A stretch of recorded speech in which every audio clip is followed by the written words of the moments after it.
I'm just gonna predominantly sweat more and more through the video. Yeah. Hey folks, welcome back to Drinking While Interviewing. I'm Taylor D. Adams, your host for season 2, and we're back at the Green Monkey. They let us come back. They haven't kicked us out yet. And today I'm here with George Hage, local artist and musician. George, thanks for joining us. Nailed it. I love it. The last name, I got it right? That was perfect. Oh, perfect, I love it. Cool, man. Well, thanks for joining us. Yeah, thanks for having me. So we've got a little bit of, this is just cool. So we've had a Cicerone on before, we've had a beer expert, but this guy and his band, not a beer expert, but you co-created the beer we're gonna try today, which is Pretty Money Baltic Porter from Trophy Brewing Company right here in Raleigh. It's a porter, it's close to 7% ABV. I like both of those things. I know you're biased. Oh, you kind of have to say it's good. But let's give it a shot. Right. Cheers, man. Yeah, cheers.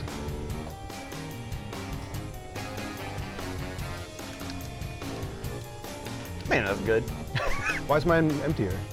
I don't know. I think when you poured it, you had more head on there. Oh, that's true. That's true. You, Okay. you've got a little bit left in there. Go ahead and I do, go ahead and yeah. knock that out. There you go. Yeah. I got all the beer in my cup. Just saying. Well, you want a little head. Yeah, It's innocent. It's never bad. Head is never bad. Why don't you tell us about what is in this? I am no expert on this. They're hops, they're malts. Okay. Oh, okay. Yeah. Is that what's in beer? All right. Grain, yeah.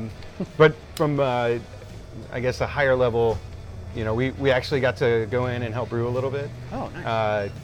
They did all the heavy lifting. I got to pour some hops in, which was exciting, and learn a little bit more about the process. But this one, it's got some chocolate malt in there, I believe, and some Durham malt. And being a Baltic porter, it's a little bit lighter than your traditional porter. It's got a little bit of a reddish hue to it. So it's almost got between a lager and a porter. So it looks dark, but it's got a little bit of red to it, which is really nice. Definitely. When you pour it in, it's a lot lighter looking. Oh yeah, coming out right out of the can. A couple of guys in the band, myself included, we're big craft beer drinkers. We live fortunate enough to live in a city where there's craft beer at every corner that you go to. Spent a lot of time in the breweries, Trophy Brewery being one, and over the years, just kind of spitballed idea of like, hey, we should collaborate on something. Your band's name is Jack the Radio. Yeah. How long have you guys been together? AC and I started while we were at NC State in 2005, and then took a 5-year hiatus almost before we started playing again. And at that point, when we started playing together, we brought in drums, we brought in a bass player, and over that first 6 months, it evolved. We brought in Danny Johnson, our utility guy, on keys and lap steel and everything else, and somehow managed to keep it going this long. So I drew at a very young age, but then, just that kind of fell to the wayside. And music, I would say, is my first passion, even that came along a little later in life. And that's something I think I've stuck with since my adolescence to today, where art kind of came back in my life about 6 years ago. You constantly need artwork for show posters, album art, social media graphics, anything that you can think of.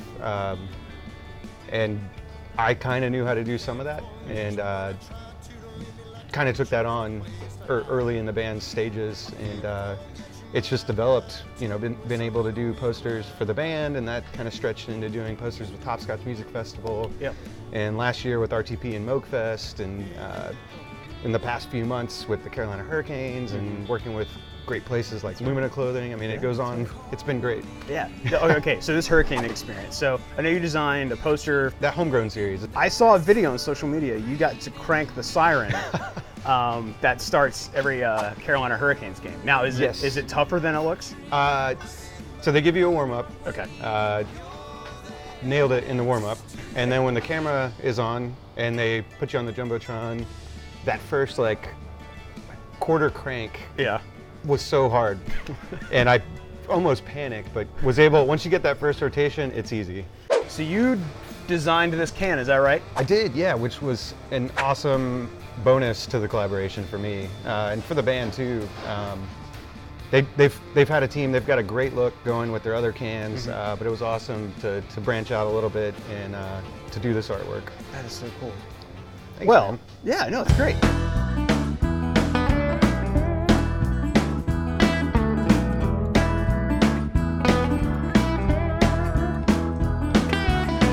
So I know you're biased, but our rating scale today, we're gonna go with famous jacks in history. Okay. I'm gonna give it a Jack Nicholson. Because I feel like it performs well. Okay. It's extremely, it's very enjoyable. And after a couple of these, I'm gonna be chopping doors in half with axes. I like it. I mean, just since we talked about comic books, I got to give it a Jack Kirby. Okay. The king himself. Okay. He pushed the envelope. He was an innovator, and we're trying to push things that with music and beer and collaborating and there's getting out the there. Creative connection between all that. Okay, no, I dig that. That's cool. Very loose. Well, George, thanks again so much for joining us. Thank you guys for joining us on season 2 of Drinking While Interviewing. We'll be back next time. Cheers. Thanks. Cheers, man. Does that mean I won't know if you're negatively rating the beer? Yes. Okay. All right. But no, you know that's good though. Okay. I said it. I cannot tell a lie. I cannot give an alternative fact. This beer is good. I mean, you play music, being in a band. I try. I play drums. All right, you're a drummer. Yeah. I'm going to give you credit anyway. Okay, thank you.